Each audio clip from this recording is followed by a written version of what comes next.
ഇന്നത്തെ വീഡിയോയിൽ ഞാൻ പറയാൻ പോകുന്നത് മുളയെ പറ്റിയാണ്. പുല്ലിൻ്റെ വംശത്തിലെ ഏറ്റവും വലിയ ചെടിയാണ് മുള. ഇതൊരു ഏകപുഷ്പിയാണ്. ഇതിലെ ഏറ്റവും വലിയ ഇനമായ ഭീമൻ മുളകൾക്ക് 80 അടിയോളം ഉയരമുണ്ടാകും. ഇതിൽ ചില ഇനങ്ങൾ എല്ലാ വർഷവും പുഷ്പിക്കുമെങ്കിലും ചിലത് ആയുസ്സിൽ ഒരിക്കൽ മാത്രമേ പുഷ്പിക്കാറുള്ളൂ. ഇളം പച്ച നിറത്തിലുള്ള ഇവയുടെ പൂക്കൾ വളരെ ചെറുതാണ്. മുളയുടെ ഫലത്തിന് ഗോതമ്പ് മണിയോടാണ് കൂടുതൽ സാദൃശ്യം.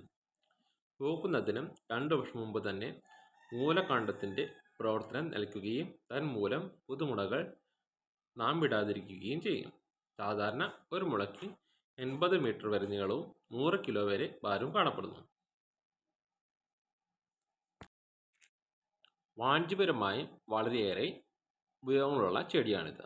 കടലാസ് നിർമ്മാണത്തിന് ഉപയോഗിക്കുന്ന പ്രധാന അസംസ്കൃത വസ്തു. പന്തലിന് കാൽ നടുവാൻ ഇത് ഉപയോഗിക്കുന്നു. കെട്ടിട നിർമ്മാണത്തിനും മറ്റും താൽക്കാലികമായി താങ്ങുകളായി ഇതിനുപയോഗിക്കുന്നു. ഓടക്കുഴൽ നിർമ്മാണം എന്നിവയിൽ ഉപയോഗിക്കുന്നു. കൊട്ടകൾ നിർമ്മിക്കാൻ ഇവ ഉപയോഗിക്കുന്നു. ചൈന, ജപ്പാൻ തുടങ്ങിയ രാജ്യങ്ങളിൽ മുളയുടെ തളിര് ഭക്ഷണമായി ഉപയോഗിക്കുന്നു. മുളയുടെ കൂമ്പ് അച്ചാറിന് ഉപയോഗിക്കുന്നു. മുളയരി വളരെ ഔഷധ ഗുണമുള്ള ഭക്ഷ്യവസ്തുവാണ്. വെള്ളം ഊന്നുന്നതിന് മുളയുടെ കഴുക്കോൽ ഉപയോഗിക്കുന്നു. ആഴം കൂടിയ നദികളിലും കായലിലും സഞ്ചരിക്കുന്ന വലിയ വള്ളങ്ങൾ വലിയ കഴുക്കോൽ വെള്ളത്തിനടിയിൽ മണ്ണിൽ ആഴ്ത്തി അതിൽ പ്രയോഗിക്കുന്ന ബലം കൊണ്ടാണ് സഞ്ചരിക്കുന്നത്. മുളയുടെ വർഗത്തിൽപ്പെട്ട ഇല്ലി ഏണിക്ക് ഉപയോഗിക്കുന്നു. വേനൽക്കാലങ്ങളിൽ വനത്തിൽ അവശേഷിക്കുന്ന പ്രധാന ഭക്ഷണം മുളയാണ്. ഈ മുളകൾ വ്യവസായ സ്ഥാപനങ്ങൾ വ്യാവസായിക ആവശ്യങ്ങൾക്കായി വൻതോതിൽ വെട്ടി നശിപ്പിക്കുന്നത് മൂലം കാട്ടാനകൾ ഭക്ഷ്യ പ്രതിസന്ധി നേരിടുന്നു. ആനകളുടെ ആവാസ മേഖലയിൽ പോലും ഇവ മുറിച്ചു മാറ്റപ്പെടുന്നു. മുളകൾ പൂക്കുന്ന കാലം വരെയെങ്കിലും അവയുടെ ആയുസ് നിലനിർത്തേണ്ടത് വന്യജീവികൾക്കും മുളയുടെ വംശം നിലനിർത്തുവാനും വളരെ അത്യാവശ്യമാണ്. മുളയുടെ പാരിസ്ഥിതികമായ പ്രസക്തിയും ഉപയോഗയോഗ്യതയും പ്രചരിപ്പിക്കുക എന്ന ലക്ഷ്യത്തിൽ എല്ലാ വർഷവും സെപ്റ്റംബർ 18-ന് ലോക മുള ദിനം ആചരിക്കുന്നു. വേൾഡ് ബാംബു ഓർഗനൈസേഷനാണ് ഈ ദിനാചരണം ആരംഭിച്ചത്. ഇന്ത്യയിലെ പലയിടങ്ങളിലുള്ള ആദിവാസികളും മുളയെ അവരുടെ ജീവിതത്തിൻ്റെ തന്നെ ഭാഗമാക്കുന്നു. ഇന്ത്യയുടെ വടക്ക് കിഴക്കൻ മേഖലയിലെ ആദിവാസികൾ മുള കൊണ്ടുള്ള ഭാരം കുറഞ്ഞ വീടുകളുണ്ടാക്കുന്നു. ഇവ നിർമ്മിക്കാനും പുനർനിർമ്മിക്കാനും ആവശ്യമെങ്കിൽ പൊളിച്ചു മാറ്റാനും വളരെ എളുപ്പമാണ്.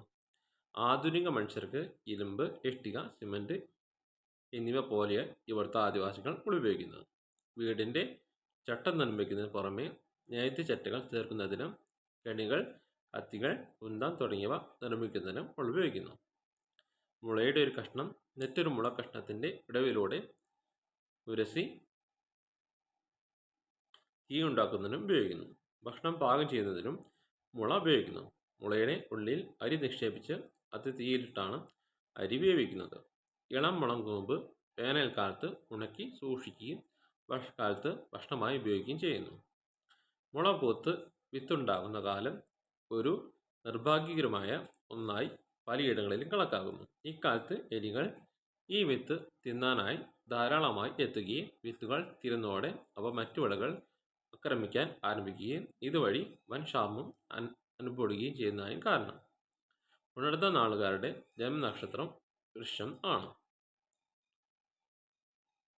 കേരളത്തിലെ കാർഷിക വൃത്തിയിൽ മുള കൊണ്ടുള്ള ഉപകരണങ്ങൾക്ക് പ്രധാന പങ്കുണ്ടായിരുന്നു. കുട്ട, പട്ടി, പരമ്പ്, പലതരം മുറങ്ങൾ തുടങ്ങിയവ ഇതുകൊണ്ടുണ്ടാകുന്നു. അളവ് പാത്രങ്ങളും പാചകോപകരണങ്ങളും ഇതുകൊണ്ട് ഉണ്ടാക്കുമായിരുന്നു.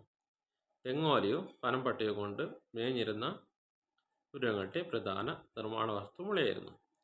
ധാരാളം മുള്ളുകൾ ഉള്ളതുകൊണ്ടും 1-2 കാലവർഷത്തെ അതിജീവിക്കുമെന്നതുകൊണ്ടും പറമ്പുകളുടെ അതിരുകളിൽ വേര് കെട്ടുന്നതിന് ഇതിൻ്റെ ചില്ലകൾ ഉപയോഗിക്കുന്നു. മഴമൂടി എന്ന ഒരിനം സംഗീത ഉപകരണവും മുള ഉപയോഗിച്ച് നിർമ്മിക്കുന്നു. ഇന്നത്തെ വീഡിയോ ഇവിടെ നിർത്തുന്നു. Subscribe, like, share.